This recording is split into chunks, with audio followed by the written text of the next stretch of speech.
All right, hey, what's up, everyone? Welcome back to another Jazz Piano School podcast episode. This is going to be episode number 181. Now, Garreth Davis requested that we do compositional podcasts, right, on composition. So, building color chords, how to compose, different progressions to use. Now, Garreth, this is for you. So, in this particular episode, I'm going to be teaching you about a process I use to build color chords, right? What that process looks like, how to separate it between your two hands, how to add colors, and how to make it your own, how to self-express what you truly want, the flavors and spices that you want to add to your chords instead of copying someone else, all right?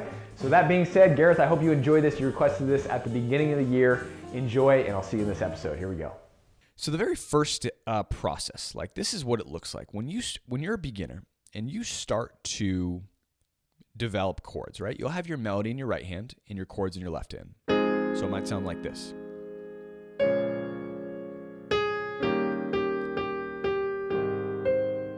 Right? So obviously that's the beginning to Autumn Leaves, right?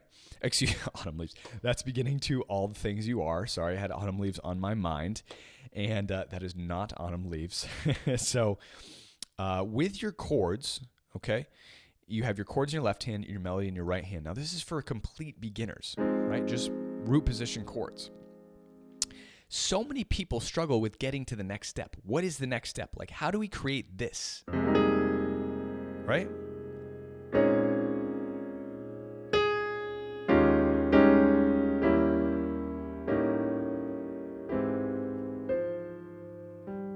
Something like that. That's just an example, right? How do we create those lush two-hand voicings? How do we get to that level? Well, I'm going to go through the process right now. So this is the first process. Usually people take this. Now, the next best step you can do after that is applying the shells underneath the melody to your right hand. Your left hand only has bass notes. So now it sounds like this.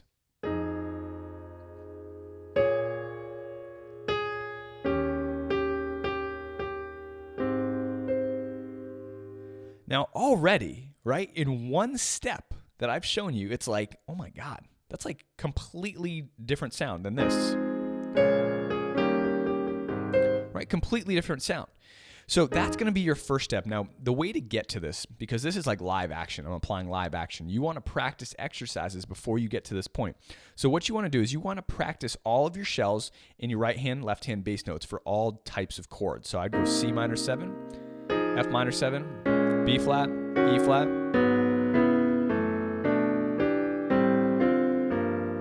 I'm just going around the circle of fourths. So I'm going C, F, I'm adding a flat and going around the circle of fourths that way. C, F, B flat, E flat.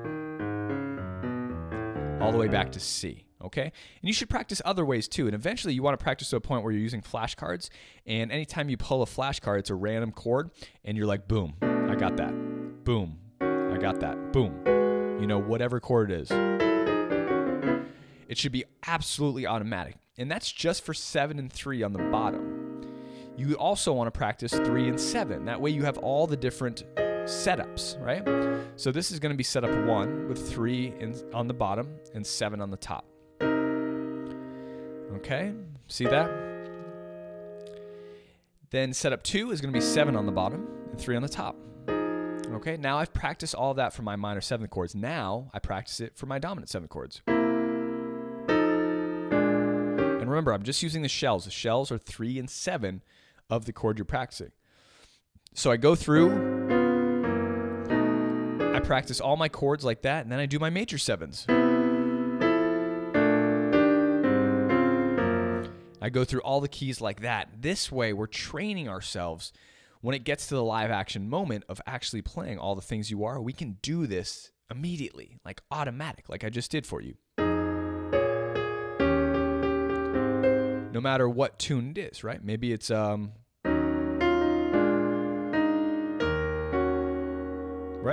Body and Soul, right?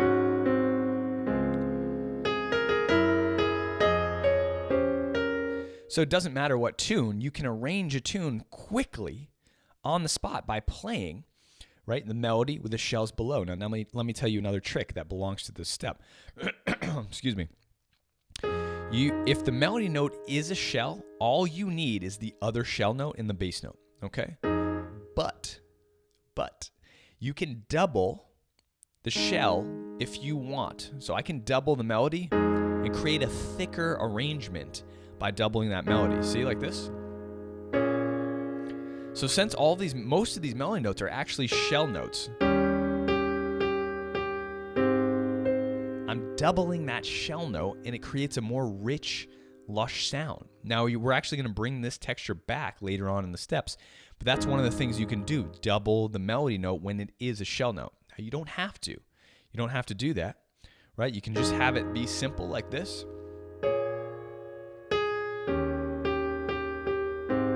That sounds great too, but sometimes you want it. And having these options will allow you to create your own self-expression, right? And that's what I'm all about. I want to give you the flexibility to create your own freedom, thus learning freedom, right? Okay, cool. So that's going to be step number 2. You want to learn how to play any song that you're, any like color chord that you're looking for or ballad-ish style. To want to arrange it with the melody in the shells in your right hand. Your left note and bass note is just playing the bass. That's it. You want to be able to do that instantly, quickly over any ballad, slow love song that you want to create, right? And this is just for that kind of stylish that I'm talking about. That's step number 2. Okay, so step number 1, just to review, left hand has the full chord, the right hand has the melody. This is how beginners start. Step number 2, your right hand's now playing the melody with the shells below the melody. Left hand has the bass note. Doesn't have to double, but it can. Okay? Here is step number 3. All right? What we're going to do, and this is where actually people start to get, they start to struggle because it's difficult.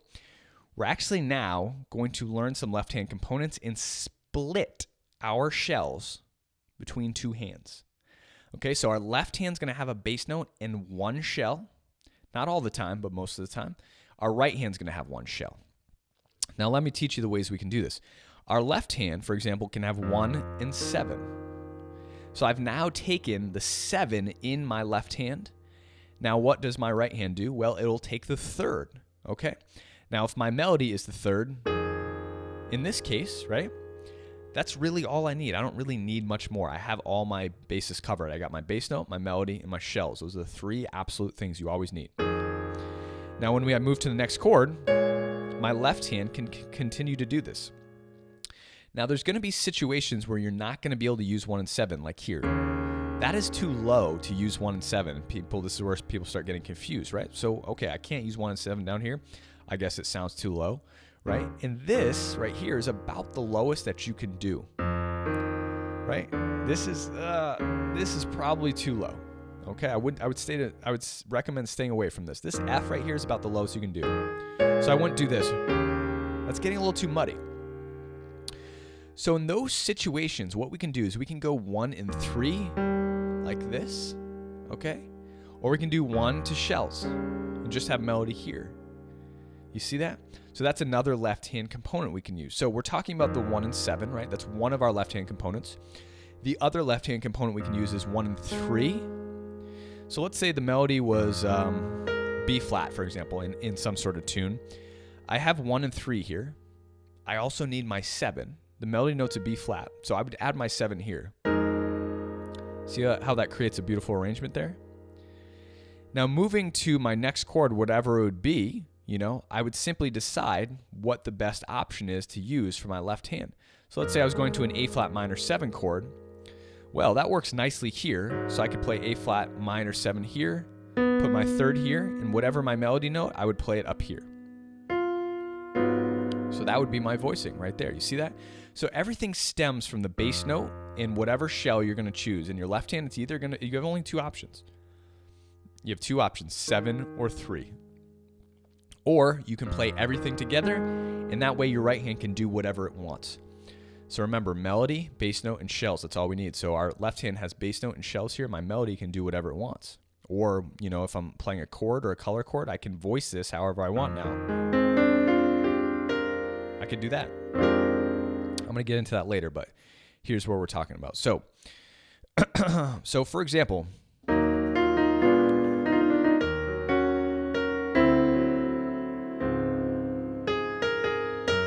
So in body and soul, right, here's the melody. I'm going to split my shells up. So the very first step I told you, second step, was to have my shells below my melody. Now I'm going to have my left hand take this note, this shell, and my right hand's only going to play this. Now on the second chord, this is how I'd play it usually, like with my shells below my melody note.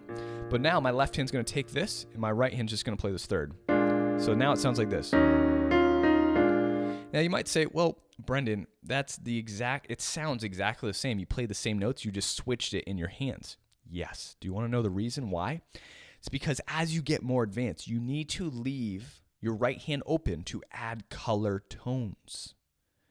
That's the exact reason your left hand's going to start to take these shell notes.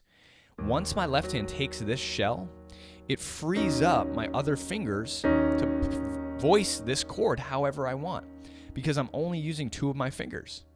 Now I have my thumb, my fourth finger, and my pinky to play whatever I want. Now before, I was playing my shells like this, and I only have my index finger and my pinky to play stuff.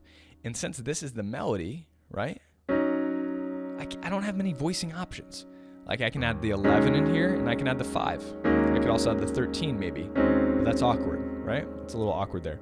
When I free up one note, it gives my right hand so much more flexibility, right, to do this, this, or maybe even this. Right? So many different, I could do this, so many different possibilities once I start to free up my right hand fingers. So now on the next chord, right, I have more fingers free, right, even though it's kind of meant to be a flat 9 chord.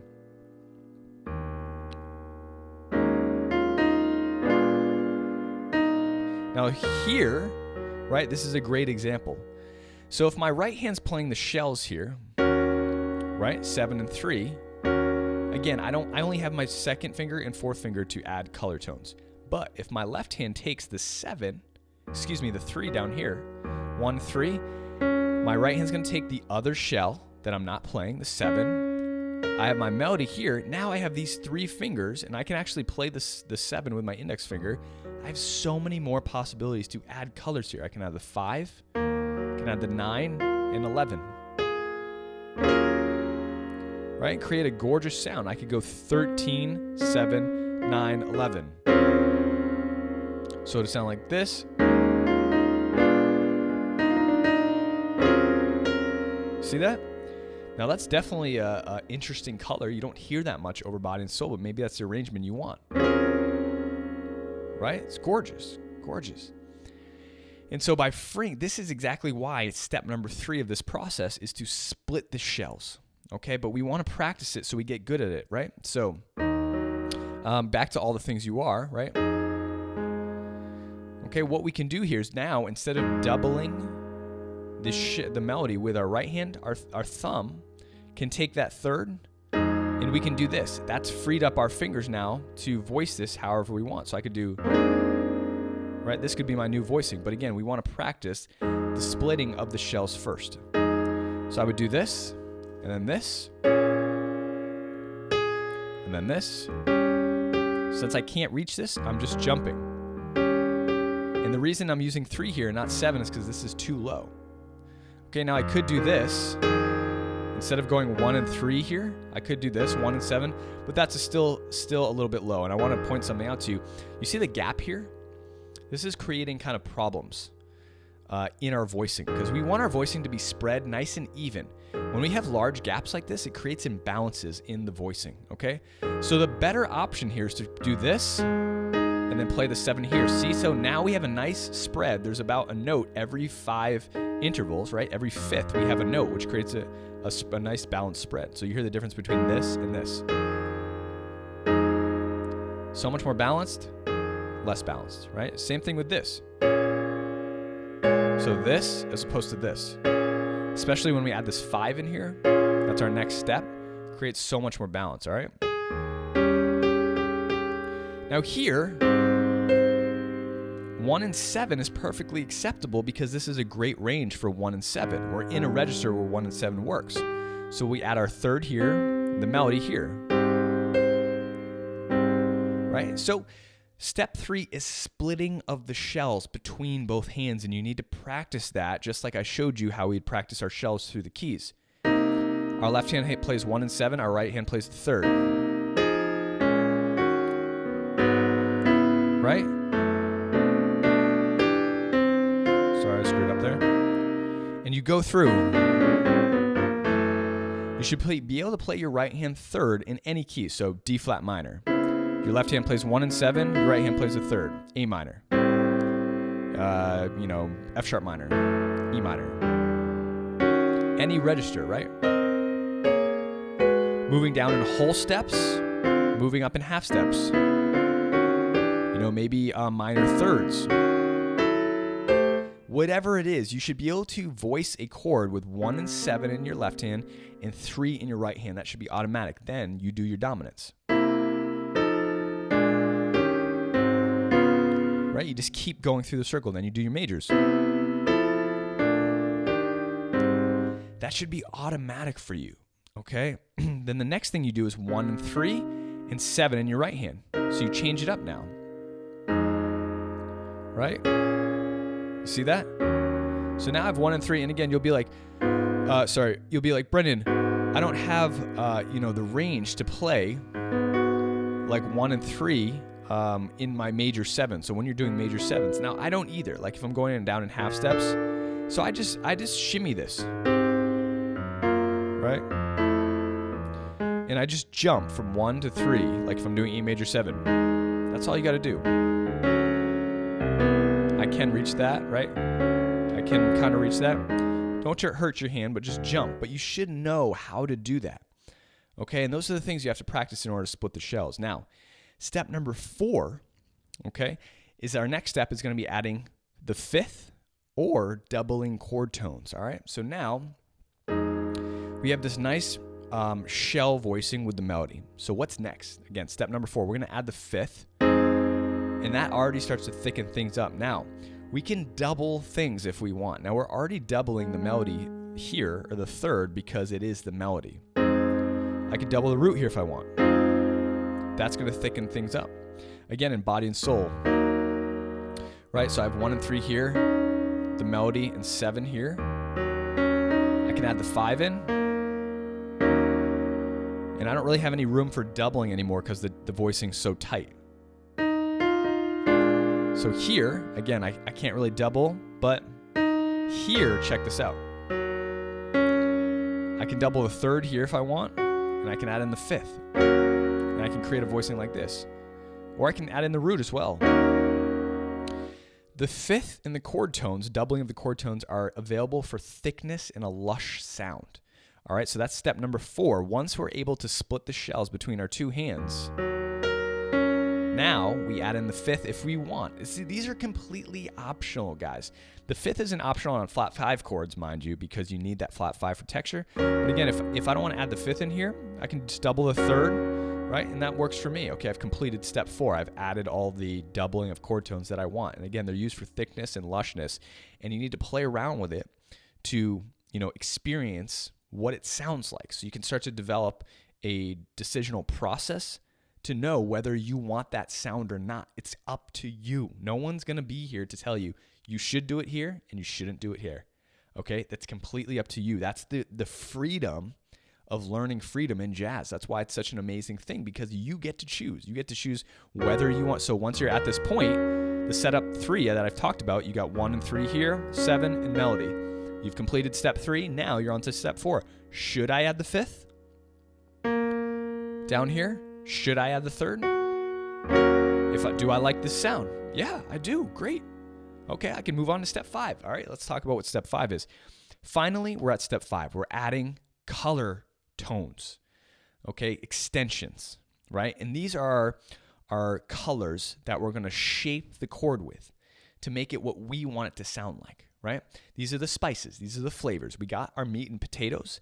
We're now adding the spicing and flavors to our dish, to our recipe. And so many people start out with this and they don't really know what the spices do, and so many people start out with upper structure triads. They learn stuff like this, right? Especially on minor chords, you might learn these. but you don't really understand the spices. It's like getting like packet spices, Oh, it's done for you. Everything's done for you. But you don't really know.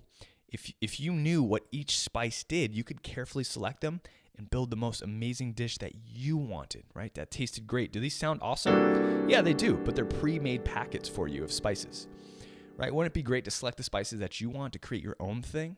For most of us, that's what we want to do, right? So I want to be able to select the sharp 9 if I want it alone. I want to be able to select the natural 9 if I want it alone. I want to be able to select the sharp 11 if I want it alone. I don't want to have to use the 9, sharp 11, and 13 as an upper structure triad anytime I want to color a spice to add to my chord. You understand? So with this process, it's allowing you to select the colors, the spices that you want to add that are not prepackaged, that will create and develop an amazing color and sound and atmosphere that you've created on your own. Incredible, right? It's awesome. So here we are. So I've added the 5 here on my first chord to, let's do all the things you are. So I'm going to add the 5 in here.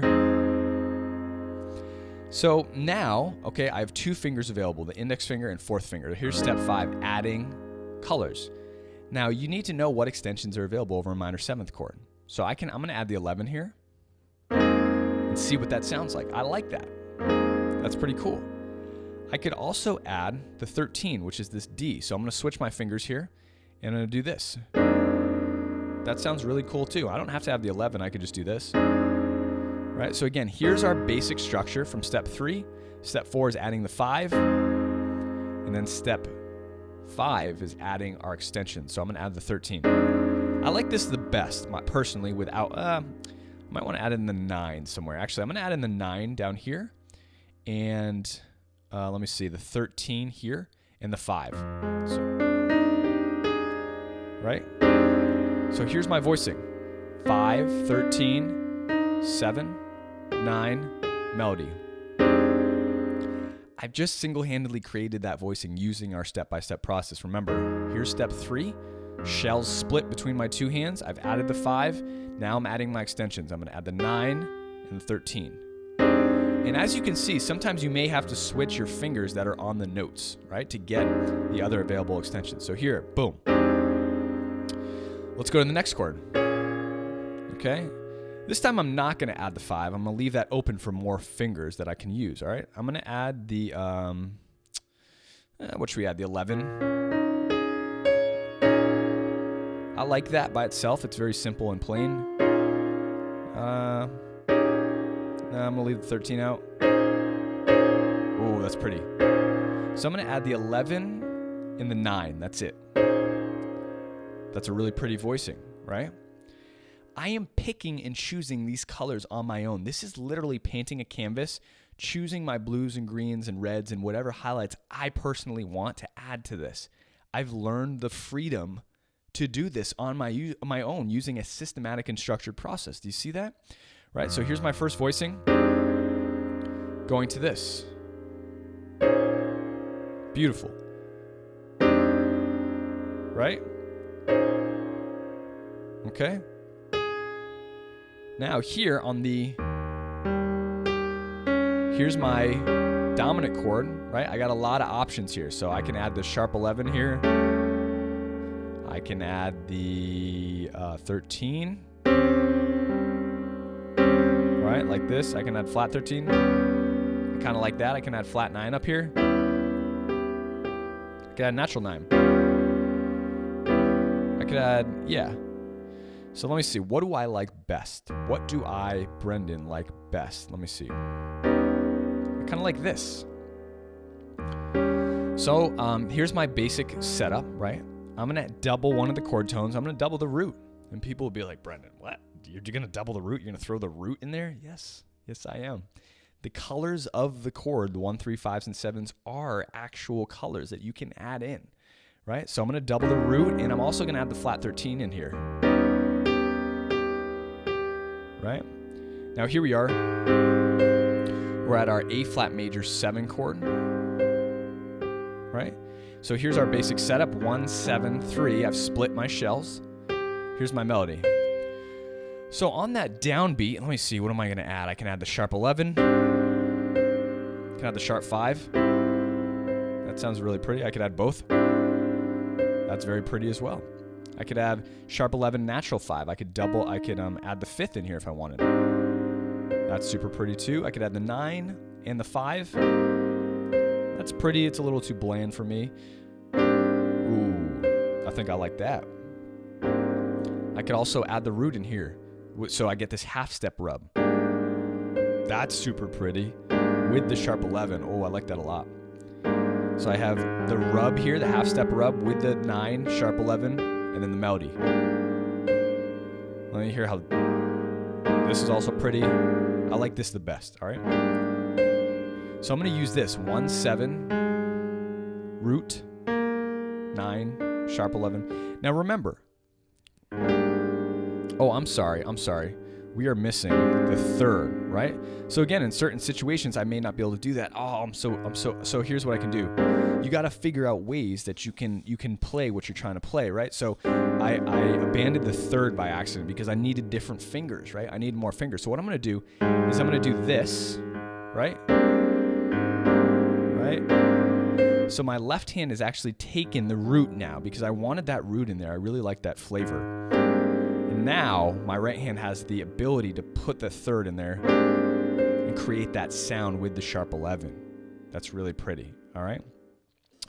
So here we go from the beginning. So gorgeous, right? And you can see the chord there, F minor 13. It's not showing the 9 in there, right? And then we're moving over to here.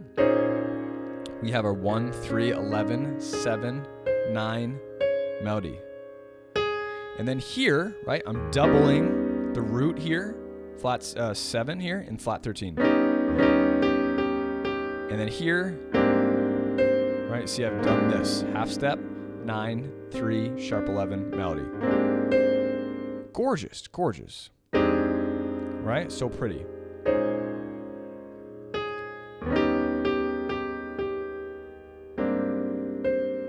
Isn't that gorgeous? That's gorgeous. I mean, that is the process. Okay, I'm going to wrap things up. That's the process you would use to create beautiful, lush arrangements, and from a beginner level and moving up to a more advanced level. So let's repeat the steps, right? Let's just go over them quickly. Number 1, chords left hand by yourself. Right? Then we put the shells underneath the melody in our right hand. The left hand has bass notes alone. And remember, on that step, you can double the shell for thickness, okay? And it sounds beautiful. That arrangement sounds beautiful. That's step number 2, okay? Step number 3 is splitting the shells now. So I've put one shell in my left hand, and I put one shell in my right hand.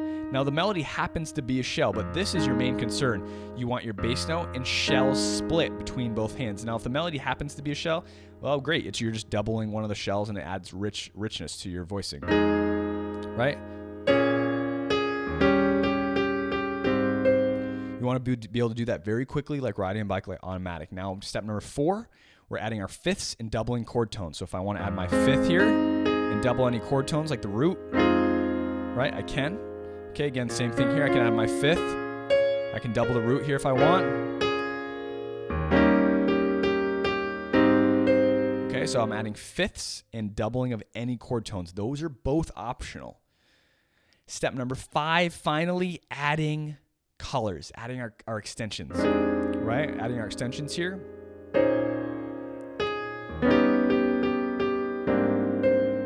Okay, you see that?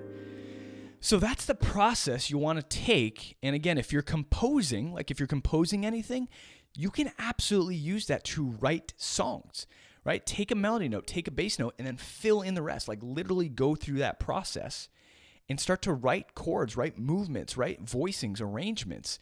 That can be used. And again, in the next part 2 of this podcast series, I'm going to deliver more compositional tips and strategies, right? Taking melodies, how to use different chord progressions, things you can talk about,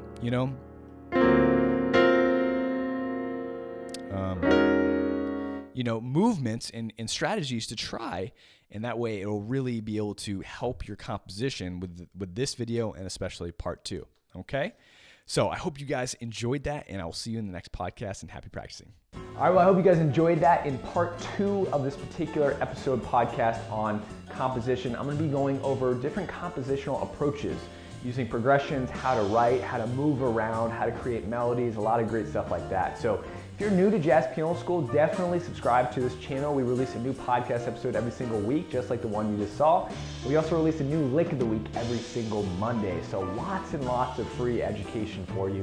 Definitely don't forget to go ahead and check out our website at jazzpianoschool.com, where you can find our podcast, blog, lick of the week, and free transcriptions. All right, with that being said, I hope you guys have a fantastic day.